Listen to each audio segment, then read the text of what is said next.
Paracha Bamidbar. Le début de la paracha commence de la façon suivante. Vaïdaber Hashem el Moshe. Hashem, il a parlé à Moshe, Bemidbar Sinaï, dans le désert du Sinaï. Bemidbar Sinaï. Le Midrash Rabbah nous dit tout de suite l'enseignement suivant, nous accorde l'enseignement suivant. Il nous dit la chose suivante. Il nous dit, il y a un parallèle entre Midbar, le désert, et Sinaï. C'est quoi Sinaï? Sinaï, c'est l'endroit où la Torah a été donnée. La Torah a été donnée au mont Sinaï, et donc, chaque fois qu'on voit le mot Sinaï, c'est pour nous indiquer que quoi? Que on fait apparaître à ce moment-là le principe de la Torah. Donc Sinaï équivaut à Torah. Très bien. Maintenant, Midbar. Midbar, c'est un endroit désertique, c'est un endroit simple, c'est un endroit où, en général, on va dans la traversée du désert. Il n'y a rien. On n'est pas tellement en forme, entre guillemets. Traversée du désert, c'est-à-dire on se déconsidère, ou en tout cas, on ne se considère pas. Et donc, on a ces deux éléments qui sont l'un à côté de l'autre, ces deux mots, Bemidbar, donc vide, Sinaï Torah. Et donc là, le Midrash Rabbah nous dit la chose suivante, pour acquérir la Torah, il faudra se rendre comme un Midbar. Par rapport à quoi? Par rapport à Kadosh Baruch Hu, par rapport à l'immensité de la Torah, l'immensité de ce principe que Kadosh Baruch Hu, il a créé un monde, il a donné un mode d'emploi. Ce mode d'emploi, c'est le Limud Torah. Et donc, la Torah, si on n'acquiert pas, on ne vit pas vraiment sa vie. Pour l'acquérir, il faut se considérer comme un Midbar, nous dit Midrash Rabbah. Donc, il faut considérer qu'on ne connaît rien, que vis-à-vis d'Hachem, on n'est rien, c'est-à-dire que par rapport à lui, il nous considère comme un monde, il nous aime, il nous dit, considère-toi comme si tu étais le monde entier, par rapport à une responsabilité que tu as. Mais d'un autre côté, il faut vraiment considérer qu'on ne connaît rien, rien, rien pour acquérir la Torah. Rav Grozovski pose une question. Il dit la chose suivante. Dans Pirkei Avot, au chapitre 6, Mishnah 6, il y a marqué 48 façons d'acquérir la Torah. 48 midot. Dans ces midot, il y a la modestie, mais qui est liée, on le voit bien dans cette Mishnah, là-bas, par une modestie vis-à-vis, une anava, donc vis-à-vis des autres. Être modeste par rapport aux autres. Avoir l'amour du prochain, reconnaître le prochain, être noséol bechavero, c'est-à-dire, quand je vois mon ami qui a des problèmes, je porte le joug également sur lui, pour lui, avec lui. Donc ici, il s'agit d'une anava qui est vis-à-vis de son prochain. Alors que dans le Passouk, le Midrash nous dit, il s'agit d'une anava vis-à-vis d'Hachem, par rapport aux connaissances. Alors, comment sont liés ces deux éléments? La modestie, la anava vis-à-vis d'Hachem, je ne connais rien. Et la anava vis-à-vis de l'autre, où je vais regarder l'autre avec un regard non seulement bienveillant, mais en considérant, comme dit le Ramban dans sa lettre à son fils, Giret Ramban, Nachmanide, avec un nun, qui dit à son fils, considère systématiquement ton prochain plus méritant que toi. S'il est plus riche que toi, Hachem l'a doté d'une richesse. C'est un srout, c'est une récompense de quelque chose, donc il est plus méritant que toi. S'il est plus chacham que toi, alors là, évidemment, il connaît plus de Torah que toi, bon, alors évidemment qu'il est plus méritant que toi. Mais imagine que, dit le Ramban à son fils, tu es plus méritant, tu connais plus de Torah et tu es plus riche que lui. Alors tu vas t'estimer forcément supérieur, pas du tout. Même dans ce cas-là, considère-toi comme inférieur. Pourquoi? Parce que quand tu fautes, toi tu le fais de façon préméditée, bémézite, alors que lui, quand il faute, c'est béchogeg, c'est de façon sans faire exprès. Très bien. Donc, d'un côté, je dois avoir cette attitude vis-à-vis de l'homme, de l'autre côté, je dois avoir cette attitude vis-à-vis d'Hachem par rapport au fait d'apprendre la Torah. Alors, lequel faut-il privilégier, ou plutôt comment marche l'un avec l'autre? Puisque les deux, par deux sources différentes, nous disent que c'est ça qui va nous permettre d'acquérir la Torah. Je répète, Midrash Rabbah, il y a marqué Bemidbar Sinai, c'est comme on doit se considérer comme un désert, comme rien pour apprendre Sinaï, la Torah. Et d'un autre côté, Pirkei Avot nous dit que si tu veux acquérir la Torah, il faut être modeste, notamment et essentiellement vis-à-vis des autres. Comment faire concilier ces deux enseignements? Deuxième question. On voit, hein, dès le départ de la paracha, que vont être attribués donc la deuxième année de la sortie d'Égypte, vont être attribués des drapeaux, des bannières à chaque tribu. Mais pourquoi attendre la deuxième année? Pour que chacun ait son drapeau. Dans la deuxième année, on a l'inauguration du Mishkan. Mais avant, ne fallait-il pas donner une spécificité à chaque tribu, avec leur drapeau et leur chemin complémentaire mais différent? Pourquoi attendre?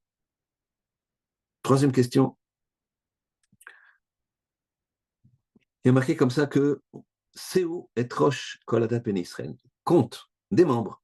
Donc tout de suite, dès le début de la paracha, le nombre des Bnei Israël. Donc je voulais le passouk. Séou et Rosh dénombre la tête, parce qu'on compte les têtes, on ne compte pas les gens. Les Beth Avotam, pardon, Koladat Ben Israël, toute l'assemblée des Bnei Israël, des fils d'Israël, des Juifs, les Mishperotam par leurs familles respectives, les Beth Avotam de paternelle, mais Mispar Shemot, dans Mispar le nom, le nombre, Mispar le nombre, Shemot des noms, Kol Zachar, tout mâle, donc du nom de Kol Zachar, du nom de tout mâle, de tout homme, les Golgolotam par crâne, mot à mot, parce qu'on comptait les crânes, on ne compte pas les personnes elles-mêmes. À cause du Haïnara, on parlera de ça une autre fois. En tout cas, ici, on voit Bemispar, le nombre des, comment dirais-je, le nombre de chaque tribu, donc le nombre total de la tribu. Shemot par nom de personne. Donc là, on a deux notions qui sont antinomiques. Mispar, c'est un global. Donc, global de la tribu fait tant et tant de dizaines de milliers. Très bien. Shemot, c'est le nom de chacun. Donc, le nom de chacun, de la tribu de Réhouven, il va y avoir Shimon ben Réhouven, David ben Réhouven, toute la famille de Réhouven, tous ces éléments-là, tous ces individualités, ce sont des personnes que l'on va nommer une par une, afin de compter les Bnei Israël. Mais en même temps, tu me dis de compter le global, donc Mispar Shemot. Mispar, c'est un global, et Shemot, c'est individuel. Donc, c'est un Mispar ou c'est Shemot. Moshe Rabbeinu pouvait rentrer dans chaque tente, et d'ailleurs, c'est ce qui est dit plus loin, et il rentre, ce qui a été fait pour la tribu de Lévi, il rentre et il dit, il y a tant et tant et tant de personnes dans la tribu de Lévi, sans les compter. Et les autres, on les a comptés. Comment ça fonctionne? Très bien. Quatrième question. Pour poser la quatrième question, il va falloir qu'on lise une Gemara, quelques lignes de Gemara. Je vous invite, pour ceux qui le veulent, à prendre la Gemara Sanhedrin, page Tzadik Aleph, 91, Hamoud Aleph, folio A, et elle se situe de 4, 6, 8, 10, 12, 13 lignes. Vous avez des petites lignes et des grandes lignes. C'est la 13e grande ligne à la fin de la ligne. Par Machat, une fois, Baou bnei Mitzraim, les fils d'Égypte, les Égyptiens, sont venus, l'Adonim Israël, pour faire un din Torah contre les Juifs. L'Ifne Alexandros Mogdom, devant Alexandre le Grand. Alexandre le Grand, il avait conquis l'Afrique, il avait conquis également la Terre Sainte. Et donc, ils sont venus, les Égyptiens, ils ont voulu faire un din au clan d'Israël. Amroulo, ils lui ont dit, Alexandre, ô roi, puisque maintenant tu domines l'Égypte, tu domines la Judée, alors on vient faire un procès au Béné Israël. Aré ou Omer, c'est marqué dans la Torah, Hashem Natan et Trenam, Béné Mitzrayim. Kadosh Baruch Hu, c'est lors de la sortie d'Égypte, il a donné grâce aux yeux, il a donné au peuple grâce aux yeux des Égyptiens. Le peuple a trouvé grâce aux yeux des Égyptiens. Baïchaloum, et ils ont prêté, les Égyptiens ont prêté beaucoup d'or et d'argent que les Béné Israël avaient repéré au temps de la plaie d'obscurité. Et les Égyptiens ont prêté ces objets de grande valeur.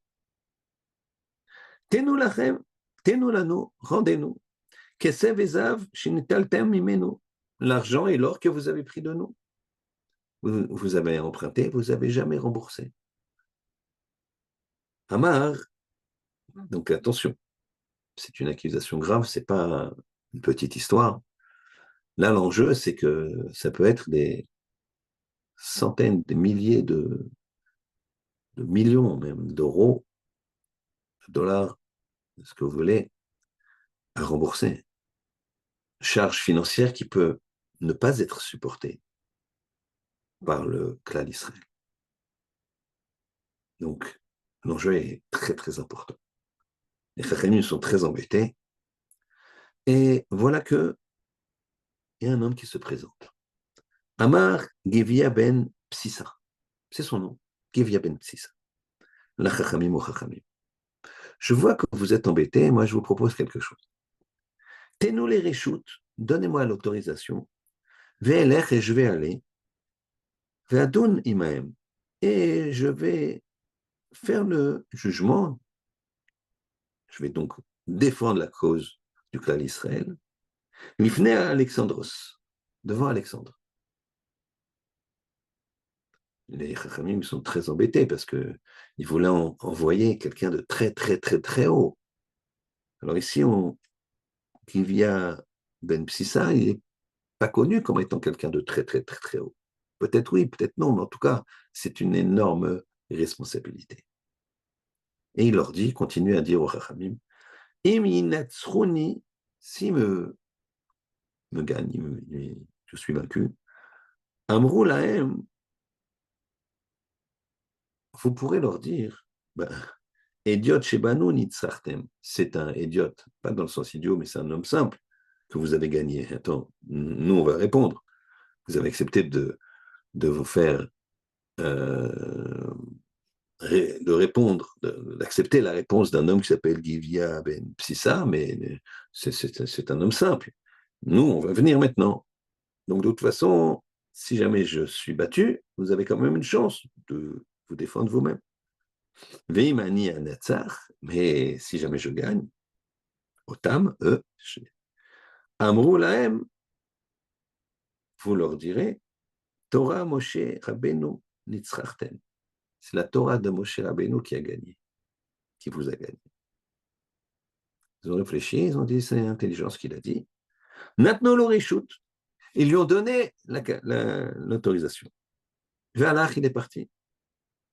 Ve'dani Mahem, et il a fait le procès contre eux. Amar Lahem, il leur a dit aux Égyptiens qui ont dit, bah, regardez, dans votre Torah, c'est marqué, vous avez emprunté, et vous n'avez jamais remboursé. Mais Ranatem Mevihin Reya, d'où vous apportez une preuve? D'où vous apportez une preuve? Amroulo, ils lui ont dit Minatora. On apporte une preuve de la Torah. Amar Lahem, Afani lo evi lachem ria ela mina Torah. De même, moi, je ne vous amènerai uniquement une preuve que de la Torah. Puisque vous m'attaquez avec la Torah, moi, je vous réponds avec la Torah. Puisque c'est le chemin que vous avez choisi. C'est vous qui l'avez choisi, c'est pas moi. Vous avez valorisé la Torah est vraie, ok, d'accord. On est d'accord et j'accepte. C'est vrai qu'on a emprunté, qu'on n'a pas rendu. Mais je vous pose une question. C'est également marqué chez Neymar. Umoshav bene Israël, asher yashvu bemitzrayim. Et l'installation, entre guillemets, des béné Israël, quand ils ont résidé en Égypte, c'était Shloshim Shana Verba Meot Shana, 430 ans. Et pendant de nombreuses années, pas les 430, mais de nombreuses années quand même, on a travaillé, on était asservis. Tenolanu, donc donnez-nous, Sachar, le salaire, Avoda Shel Shishim Ribo, de 600 000 personnes, chez Shiba Tem, que vous avez asservi et vous avez profité de leur travail. Bemitzrim en Égypte, Shloshim Shana, Verbameot Shana, 430 ans. Amer Laem Alexandre Mogdon. Alexandre leur a dit, c'est pas mal ce qu'il vous a dit. Et Chezirulo, Chouva, répondez-lui. Amroulo, ils ont dit, Tenulanu Zman, donne-nous un temps de réflexion. Shloshe Yamim, 3 jours. Alexandre Mogdon a accepté. Natan Laem Zman. Il leur a dit, vous avez 3 jours.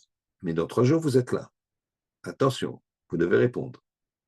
Batko, ils ont cherché de tous les côtés. Velomatsu, Chouva. Ils n'ont pas trouvé de réponse. Et là, ils ont eu peur parce qu'on ne se moque pas d'Alexandre Mogdon comme ça. Et ils se sont dit, on risque gros. Et donc, Miyad, au bout des 3 jours, comme ils n'avaient pas de réponse, Inichus et DOTM, ils ont laissé, ils ont abandonné leur champ. Keshen Zeroot, ils étaient ensemencés. Ramehem et leur kramim, leur vignes. Keshen et Tuot, elles étaient plantées. Ubachu, et ils se sont partis, ils se sont enfuis. Veotashana, et regardez la bracha comment elle est, cette année-là. Shvit Aïta, c'était une année de 7e année, donc les béné Israël, ils n'avaient pas beaucoup à manger. C'était la 7e année. Mais ce qui est abandonné, ce qui a été cultivé par les goïs, il n'y a pas de problème.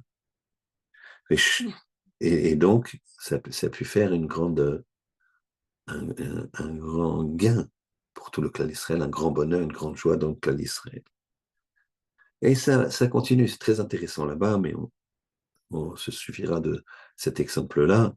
Mais après, il y a les Béné Ketura qui vont venir, les enfants de Ishmaël, qui vont venir, les descendants de Ishmaël, qui vont venir, qui vont demander, et c'est Toldot, Yitzhak ben Abraham, et les descendants de Yitzhak ben Abraham, etc. Donc vous avez tout pris, etc. Il va y avoir une question-réponse, et à chaque fois, ça va être la même chose. Gevia ben Psissa, il va leur demander au Chachamim, laissez-moi leur répondre, et à chaque fois, il va gagner. Et ça sera une victoire pour le clan d'Israël. Alors maintenant, je vous ai amené cette histoire pour poser une question.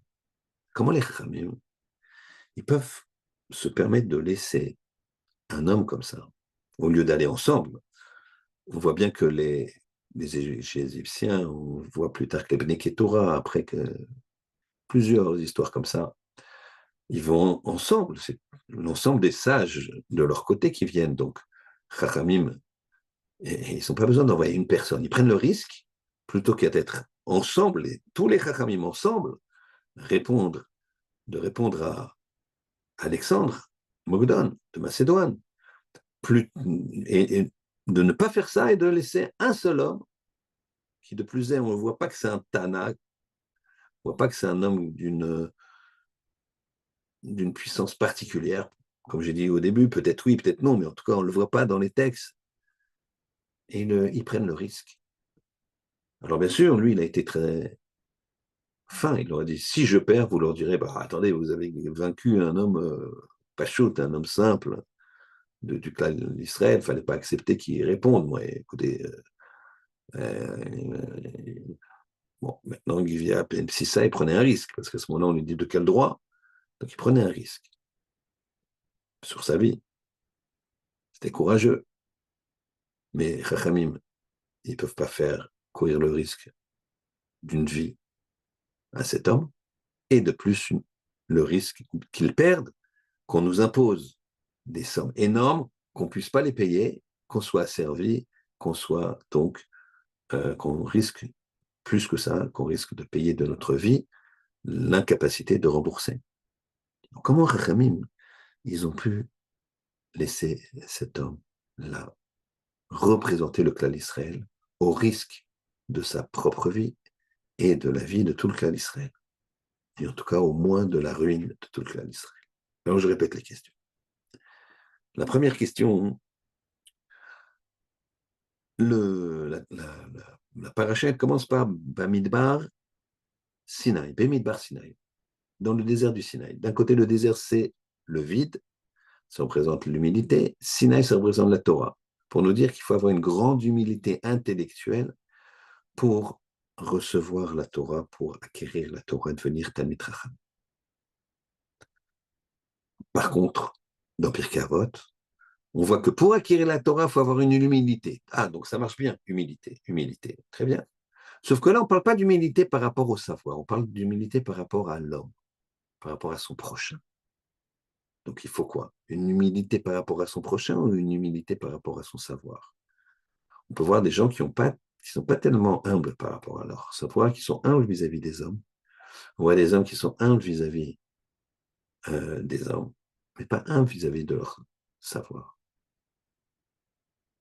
Donc, l'un peut aller sans l'autre. Pourquoi la Torah nous dit d'un côté, le Midrash, qu'il faut une humilité par rapport à la connaissance, et une autre, une humilité par rapport à le rapport que j'ai avec mon proche? Ça, c'est la première question. Deuxième question, il y a on nous indique que la deuxième année de la sortie d'Égypte, chaque tribu va sortir avec son drapeau. Pourquoi mettre un drapeau sur chaque tribu la deuxième année et pas avant? Troisième question. Il y a marqué, compte la tête, Mispar Shemot, donc compte, fait le recensement des Bnei Israël. Mispar Shemot, Mispar c'est un chiffre par tribu, et après on additionne, ça fait un chiffre global. Et Shemot, c'est le nom, donc c'est individuel. Mispar, c'est collectif, Shemot, c'est individuel. Alors, c'est collectif ou c'est individuel? Comment ça fonctionne? Quatrième question. Eh bien, comment les rabbinim ils peuvent laisser Kvia Ben Psissa représenter tout le clan d'Israël devant Alexandre Mogdon, alors qu'ils sont accusés de vol, carrément, puisqu'ils n'auraient pas remboursé les Mitzraïm, et non seulement ils sont accusés de vol, mais ils devraient rembourser des très, très, très grosses sommes qui mettent en péril leur vie matérielle et même leur vie tout court, parce que s'ils n'ont pas de quoi payer, ça risque de mal se passer. Comment on a laissé un homme seul, sans les chachamim, défendre tout le clan d'Israël vis-à-vis de Alexandre Mogdon contre les Égyptiens? Alors on va essayer de comprendre. Pour ça, on va raconter déjà une histoire qui est la suivante. Il y avait deux maîtres, je ne me rappelle plus les noms, qui voyageaient dans une diligence, dans un carrosse. Ils allaient dans une ville, je crois que c'était Varsovie. Ils discutaient entre eux. C'était deux très grands maîtres, les deux parmi les plus grands de la génération à l'époque. Voilà qu'ils entendent un brouhaha. Il ne restait plus qu'un quart d'heure pour arriver en ville. Il demande au cocher, c'est quoi ce brouhaha? Il dit, parce que vous savez, nous, on a l'habitude dans cette ville, quand il y a un Talmid Chacham, on sort de la ville pour l'accueillir. Et c'est toute la ville qui sort. Et donc là, la ville est venue accueillir Talmidei Chachamim. Voilà que la, la foule arrive, ils arrivent près ils chantent, ils dansent, et voilà que les notables de de la ville s'approchent de la calèche, la diligence. Ils ouvrent la porte pour accueillir les maîtres. Et voilà qu'il n'y a personne. Il n'y a personne. Et ils sont stupéfaits. Comment ça se fait qu'il n'y a personne? Ils ont dit au cocher, mais la missive que tu nous as envoyée, tu nous as fait savoir qu'il y avait des grands maîtres, Rav, un tel et un tel, qui devaient venir. Là, tu transportes personne. Il dit, mais si, ils étaient là. Ils viennent de me parler. Qu'est-ce qui s'était passé? Chacun des maîtres a pensé que lui, même n'étant rien, n'étant qu'un élève de Torah, et pas du tout un grand de la Torah, alors on venait honorer son ami. Chacun a pensé ça et vice-versa. Donc chacun, spontanément, est descendu pour se mêler à la foule et accueillir le Gadol. Il n'y avait pas de photo à l'époque, donc c'est le cocher qui a reconnu. Il a dit, mais non, mais c'est lui Ravintel, et c'est lui Ravintel. Et ils ont été obligés de remonter dans la diligence et de se faire acclamer comme il se doit. Et ce qui est intéressant, c'est que chacun ne pouvait pas imaginer que lui était Chacham, que c'était lui qu'on venait honorer. Ça, c'est une vraie anava. C'est la vraie modestie. S'il y avait eu un rapport de force entre ces deux rabbinim, eh bien, aucun ne serait descendu. Chacun aurait pensé que, d'accord, c'est bien ce que tu dis, ton opinion, elle est bien, mais la mienne est la meilleure. C'est ce qui s'est passé, on est en train de finir l'Homère, c'est ce qui s'est passé avec les élèves de Rabbi Akiva. Les élèves de Rabbi Akiva, ils étaient extraordinaires. Remarquez, ils ne se donnaient pas de kavod l'un à l'autre. Vous pensez qu'ils ne se levaient pas quand l'autre y venait, il prenait sa place. Pas du tout. Des gens qui savaient se conduire. Mais en termes d'enseignement, ils n'écoutaient pas l'autre. Il y a ton opinion, c'est la tienne. Vas-y, je t'écoute. D'accord. Mais moi, je pense ça. Et l'autre, oui, bon, d'accord, moi j'ai parlé, maintenant je t'écoute. Et en fait, il n'écoute pas. Il n'y avait pas suffisamment de Hanava pour faire le kavod de l'existence de l'opinion de l'autre. Et c'était ça le problème. Alors maintenant, ça veut dire que je comprends maintenant pourquoi la Hanava, la modestie, doit être très forte vis-à-vis de son prochain. Parce que je ne pourrais pas progresser si j'écoute pas mon prochain. Si je me cadre sur mon opinion et je dis, ça y est, j'ai réfléchi, je pense ça, ça bouge pas. Si c'est comme ça, alors tu peux pas être un grand. Tu peux apprendre beaucoup de choses. Tu peux connaître tout par cœur, ce que tu veux. Mais il y aura pas, la Torah ne sera pas ancrée en toi. Il faut savoir écouter l'autre, il faut savoir dire, je crois que tu as raison. Hein. Bah, tu sais, je me suis planté. Pourtant, ça fait des années que que je pensais à droite. Et toi, tu me dis que non, non, c'est à gauche. Eh ben, t'as raison. Incroyable. Merci beaucoup. Et ça doit être, un maître doit être capable de dire ça à un élève. Un maître doit être capable de dire ça à un élève débutant. Et parfois, un débutant, il a, tac, le mot qu'il faut. Sinon, c'est pas la peine. Ça, c'est la capacité d'écoute. Maintenant, vis-à-vis de l'acquisition de la Torah, il n'y a plus de personne en face de toi. Il n'y a plus personne en face de toi. Tu es avec ton livre. Tu es autonome. Alors, si il y a une prétention, oui, je sais ça, je l'ai déjà lu 10 fois, je ne vais pas le relire. Non, non, non. Il faut une modestie vis-à-vis de la Torah. C'est un océan. C'est un océan. Rabbi Akiba disait, en toute modestie, entre guillemets, vous allez comprendre. Si les cieux étaient un parchemin, la mer de l'encre, et de tous les bois du monde, on prend tous ces bois-là, on les coupe et on en fait des plumes. Des plumes pour écrire.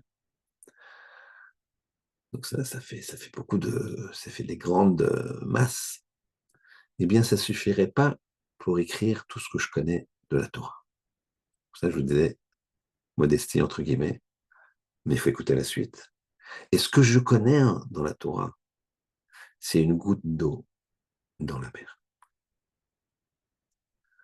Donc en même temps, il dit qu'il connaît quantité, mais en fait, qu'il connaît rien. Et si Rabbi Akiba n'avait pas ajouté, mais ce que je connais, c'est une goutte d'eau, c'est rien, eh bien, il ne pourrait pas connaître autant. La Torah n'aurait pas pu passer par lui à la mort de ses élèves. Il faut les deux. Il faut une réelle modestie. Quelqu'un qui a beaucoup de connaissances en Torah et qui va écraser l'autre, ça ne marche pas. Sa Torah, elle est de côté. Il y a un vrai problème. Il faut les deux.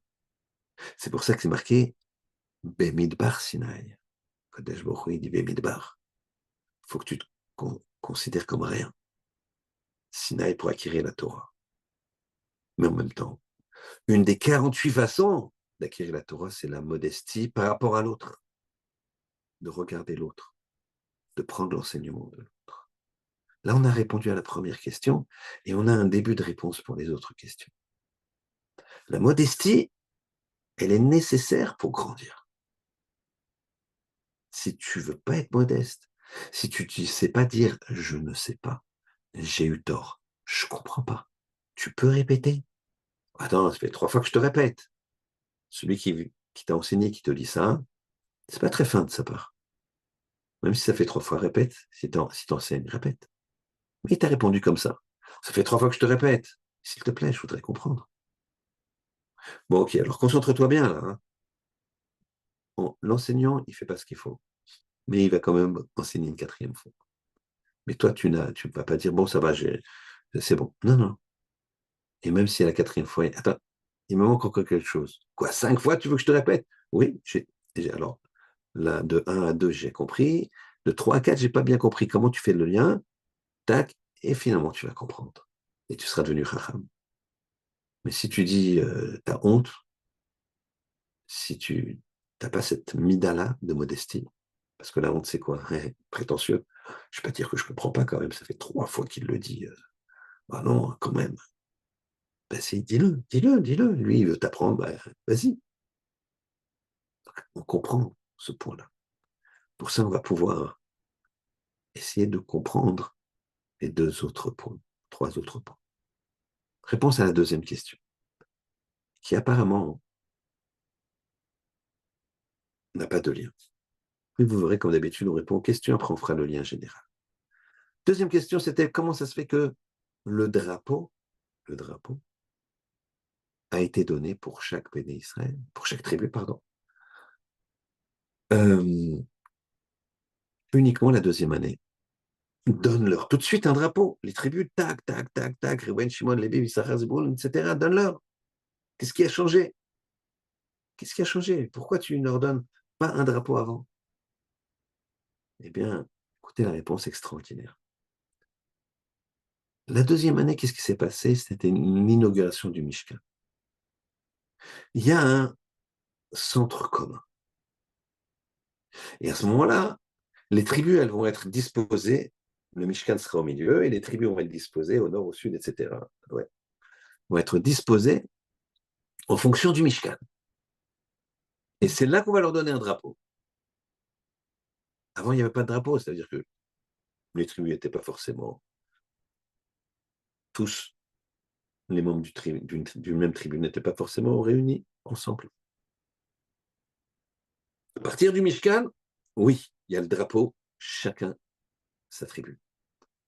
Chacun, en tout cas, est physiquement positionné par tribu.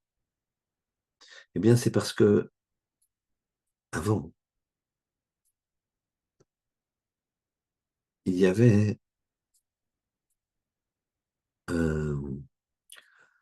une union générale du clan d'Israël dans son unité. C'est-à-dire que le clan d'Israël, il était en tant que clan d'Israël, peuple Israël opprimé, et il y avait une unité complète qui ne permettait pas de classifier en tribus. Par contre, à partir du moment où il y a le Mishkan, il y a un point physique convergent. Il y a le sanctuaire, le Beth Amikdash, entre guillemets ambulant, si on peut oser s'exprimer ainsi, qui était montable, démontable, du temps de Moshe Rabbeinu. Donc ce sanctuaire, ce Mishkan, c'est un intérêt commun. C'est le centre de mes intérêts. Alors là, maintenant que je l'ai, entre guillemets, matérialisé, alors je peux matérialiser la différence dans les tribus. Et chacune peut avoir un drapeau. Pourquoi? Parce que chacune est centrée, il y a un intérêt convergent qui s'appelle le Mishkan. Il y a une unité à travers le Mishkan, ce qui fait que je peux donner une individualité à travers la tribu. Voilà le principe. C'est comme le corps. Il y a une unité qui est la Neshama. À ce moment-là, je peux donner une matérialité différente des yeux, des oreilles, des nez, la bouche, le cœur, tout. Parce que ce cœur sert la Neshama. Quand il n'y a pas la Neshama, il n'y a pas de corps. C'est pour ça que dès que la Neshama s'en va, le corps, il est inerte, il va se décomposer. La Neshama, c'est le Mishkan. La Neshama du peuple juif, c'est le sanctuaire dans lequel il y a la Torah. Ça, c'est la Neshama du peuple juif. Tu enlèves la Neshama du peuple juif, tu enlèves la Torah, il n'y a plus rien. Exemple, les gens qui s'éloignent de la Torah finissent par s'éloigner de leurs valeurs juives, on va dire même culturelles, puisque ça n'existait pas, nous on n'a pas de culture, on a un culte, c'est cultuel, c'est pas culturel.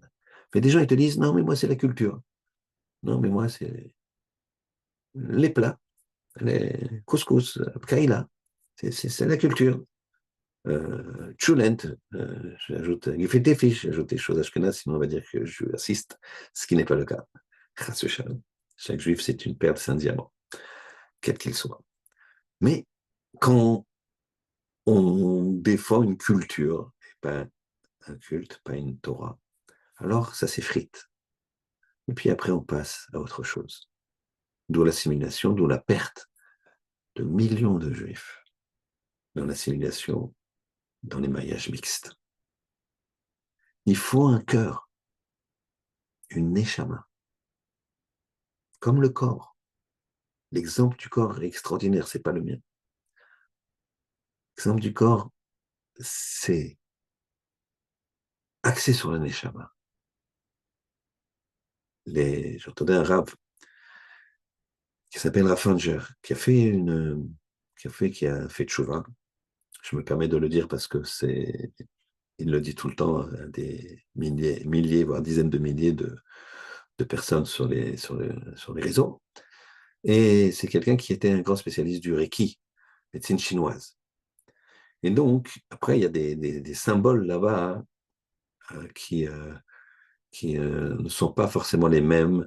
Donc, il a vu une brèche dans le Reiki, puisque le Reiki est soigné par des symboles japonais, chaque enseignant va dire c'est absolument ce symbole-là qu'il faut mettre, sinon ça ne marchera pas. Et lui, il a vu que plusieurs enseignants avaient des symboles différents et que ça marchait l'un comme l'autre. Donc il a pris les points communs, et il a vu qu'en fait c'était une énergie, c'était une remise en soi, etc., etc. En tout cas, ce qu'il dit lui, c'est qu'il dit que quand quelqu'un il a mal à la tête, qu'il a mal aux yeux, qu'il a mal quelque part, alors il va prendre une aspirine, il va aller voir le médecin. Mais il va pas se poser une question qui pourtant aurait dû vraiment se poser, et qui est, qu'est-ce qui m'a causé ça? Qu'est-ce qui a fait que j'ai mal au crâne? Qu'est-ce qui a fait que j'ai mal à la tête? Qu'est-ce qui a provoqué ça? Alors les médecins maintenant disent c'est le stress. Donc effectivement, souvent le stress, ça provoque des problèmes de santé, de cœur. On voit bien que dès on a peur de quelque chose, on est angoissé de quelque chose, on a le cœur qui bat. Donc c'est sûr que ça met à mal tout ce qui est artère, etc. Et donc, en fait, lui, il explique, comme la Torah l'explique. Quand il y a un problème, une douleur, c'est la neshama qui réagit sur le corps. Et elle montre au corps, ici, ça ne va pas. Pourquoi? C'est pas si facile. Il faut avoir une introspection. Mais c'est comme ça que ça fonctionne. À partir du moment où il y a une neshama, on peut avoir des éléments très différents, puisque les yeux, ils vont dans le sens de la neshama. La bouche, elle respire pour la neshama, etc. Pareil, les tribus. Elles peuvent maintenant être individualisées. La tribu de Shimon, Reuven, etc. Avoir leur drapeau, leur bannière. La bannière, c'est un chemin. Tu la regardes et tu vas là-bas. Tu rejoins ton drapeau. Tu peux avoir une individualité au service de la centralité. Et c'est ça le principe. Et comment je fais? Puisque tout le monde sert le même projet. Moi, j'ai envie d'avoir mon projet.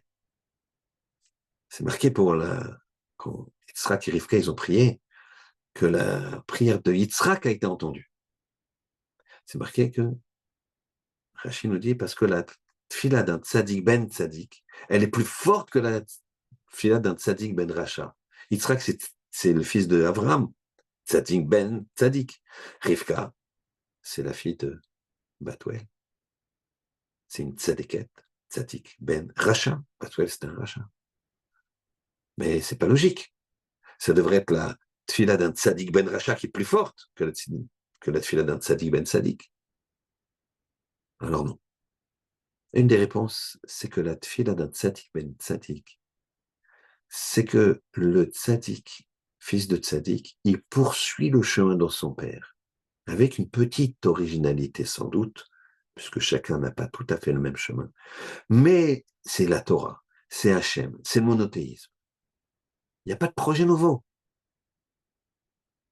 Le tzaddik ben Racha, elle a vu que son père c'est un Racha, que l'idolâtrie, les mœurs, tout ça, c'est zéro. Ça ne sent pas bon. C'est ça. Donc je trouve quelque chose, et c'est mon flambeau, c'est mon drapeau, c'est mon individualité. C'est moi qui ai trouvé. Tu as ce sentiment-là qui ne peut pas être absent, puisque c'est ton chemin. Personne ne t'a montré le chemin. Alors, c'est plus faible, parce que c'est ton drapeau. C'est facile de trouver un drapeau, de dire c'est mon chemin et je le défends à coûte que coûte. Par contre, le chemin de l'autre, Sadiq ben Sadiq, je défends le chemin de l'autre. Si j'innove pas, eh ben, tu as plus de mérite. C'est pour ça que quand tout le clan d'Israël a été vers Akadosh Baruch Hu pour servir Hachem, mais il n'y a pas encore de centralité. Il n'y a pas encore je ne peux pas faire une individualité. Pourquoi? Sur Terre, il n'y a pas. Une fois que le Mishkan est sur terre, alors je peux donner une différence matérielle. Parce que j'ai une centralité, entre guillemets, matérielle, qui s'appelle la Torah, qui est notre lien entre la matérialité et la spiritualité, le Ribbon Shalom. Hachem, il a créé le monde, il a donné un mode d'emploi qui s'appelle la Torah, où on ne peut faire un lien avec Akadosh Baruch Hu qu'avec la Torah. Il n'y a pas d'autre possibilité. Quand les gens me disent non, moi je sens ça, et ben, c'est comme la Torah qui lui a mis ça, ou la Torah que son père a appris qui lui a mis ça, ou la Torah que son grand-père a appris qui lui a mis cette émona-là, cette croyance-là. Donc on a compris maintenant comment, une fois qu'il y a le Mishkan, je peux affubler chaque tribu d'un drapeau, d'une spécificité particulière, chacun la sienne.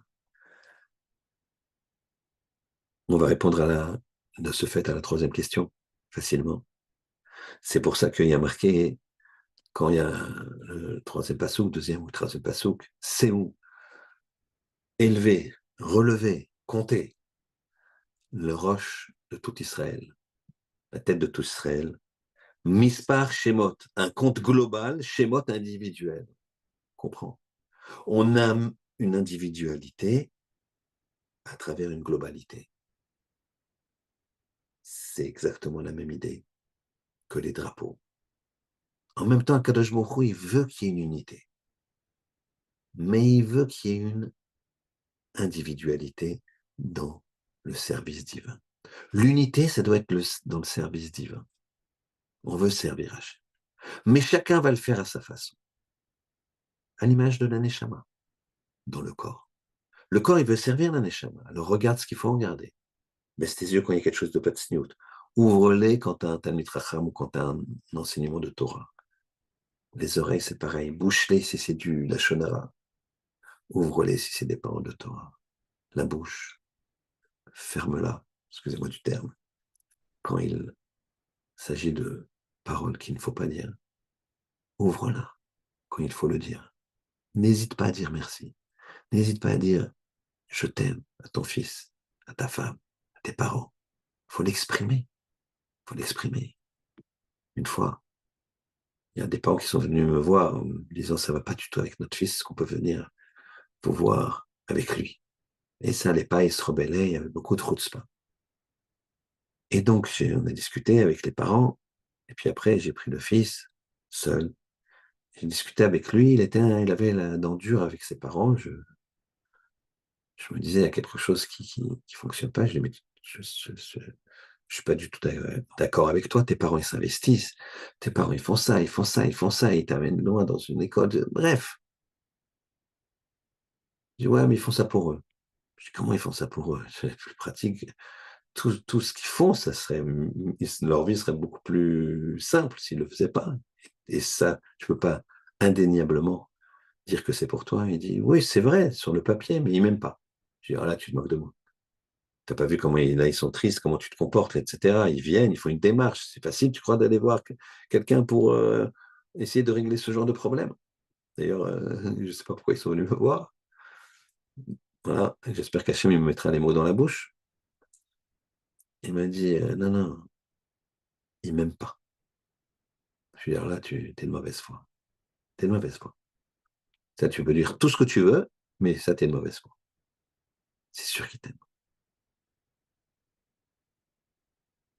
Alors, il m'est venu, c'est un cours, je ne me rappelle plus le Rav, c'est pas bien, je crois que c'est Rav Kaufman, qui disait qu'il fallait dire je t'aime. Il faut dire je t'aime. Et je me suis rappelé de ce cours et je lui ai dit, tes parents, ils te disent je t'aime. Il me dit non. Non, vous voyez. Je dis, mais c'est pas parce qu'ils te le disent pas qu'ils t'aiment pas. Effectivement, après, les parents ont dit qu'ils ne disaient pas je t'aime à leur fils. Oui, il y a une sniout, quelque chose, on ne dit pas. Eh bien, c'est pas bien. Il faut le dire. La bouche, elle est faite pour ça. Elle sert non seulement ta neshama, que tu dis du bien, ta neshama à toi, mais la neshama de l'autre. Le cœur, tous les éléments du corps, ils servent la neshama indépendamment, en tout cas pas indépendamment les uns des autres, en commun, mais chacun il a son travail indépendant de l'autre, et en même temps lié, bien sûr, comme une armée. Le pilote, il va envoyer, le pilote d'avion, il envoie une bombe. Le fantassin, il va venir du corps à corps. Le chef d'état-major, il va dire à l'un de commencer quand l'autre a fini, etc. Profite pour souhaiter tout le clan d'Israël une très grande, très grande, très grande protection. Le Khayalim, une libération à tous ceux qui sont en prison, emprisonnés, otages, et pour tout le clan d'Israël. On conclut en disant la chose suivante, en répondant à la quatrième question. On a compris que il fallait, chacun avait une mission personnelle dans un but commun, comme une armée, comme le corps, comme une tribu, comme un membre d'une tribu. On a bien compris ça. Et qu'il fallait une modestie initiale vis-à-vis du Ribono Shel Olam et de son enseignement, la Torah, qui est un océan, plus qu'un océan, comme l'a dit Rabbi Akiva, et une modestie vis-à-vis de l'autre. Capable aussi de lui dire je t'aime, capable de lui dire tu as raison, capable de lui dire j'ai eu tort. Ça, c'est important. Et des fois, la gava, la prétention nous empêche de le dire. C'est souvent pas une question de tsniout, c'est une question de gava, une question de prétention. On répond à la dernière question. Givia Ben Psissa. Comment Chachamim, ils ont pu le laisser un homme seul face à Alexandre Mogdon? Tous les sages qui entouraient Alexandre Mogdon, qui était philosophe, courait tout le temps de ses maîtres, et aussi de ses maîtres égyptiens, qui ne sont pas non plus des gens idiots. Et lui tout seul, on n'a pas vu que c'est un Tana, on n'a pas vu que c'est un enseignant particulier. Chachamim lui dit, vas-y, t'as raison, tu peux y aller. Et il gagne. Eh bien, c'est la façon de s'exprimer qu'il a eue, qui ont fait que Chachamim, ils ont dit, tu peux y aller. Pourquoi? Parce qu'il a dit, regardez, moi j'y vais. Si je suis battu, vous allez tout de suite venir voir Alexandre Mogdon et lui dire, écoute, tu ne peux pas nous juger là-dessus. Tu n'avais aucun des maîtres. Regarde, ça c'est un petit monsieur. Donc c'est quelqu'un de quelconque chez nous. Viens, nous on va te donner une réponse. Et si je ne suis pas battu, je gagne. Et vous leur direz, c'est la Torah qui a fait gagner. C'est pas moi qui ai fait gagner, c'est la Torah qui a fait gagner. Si je suis vaincu, vous leur direz, je suis bidon. Même si ça, c'est un petit monsieur. Dites-leur, je suis bidon. Et si je gagne, c'est pas leur dire, ah, tu vois, comment il est, un de chez nous. Vous leur direz, c'est la Torah. Moi, je suis rien, c'est la Torah. Chachamim, ils ont dit, puisque cet homme-là, il est capable de dire des choses comme ça, de se considérer comme rien, du début jusqu'à la fin, qu'il perde ou qu'il gagne, à ce moment-là, on peut l'envoyer. C'est-à-dire qu'il a la hanava vis-à-vis des hommes, vis-à-vis d'Hachem. S'il répond bien, c'est la Torah. S'il répond mal, c'est lui. C'est Borabotai. C'est une très, très grande leçon. Quand tu réussis quelque part, dis merci Hachem, tu m'as fait réussir. Merci Hachem. Quand tu rates, tu dis excuse-moi Hachem, j'ai raté. C'est moi qui ai raté. Tu m'as amené presque au succès. J'avais un demi-pas à faire, un demi-pas à avancer. Tu m'as amené tôt. Et ce demi-pas, j'ai pas su le faire. C'est moi. Quand ça marche pas, c'est toi. Quand ça marche, c'est Ribono Shel Olam. C'est ça la leçon de Bamidbar. C'est un Bamidbar complet. Qu'Hachem y fasse, qu'on puisse, en se considérant comme un désert, vis-à-vis de Hachem, de la Torah, des hommes, et bien qu'on puisse grandir et servir Hachem le plus possible, tel qu'il nous le demande. Shabbat Shalom.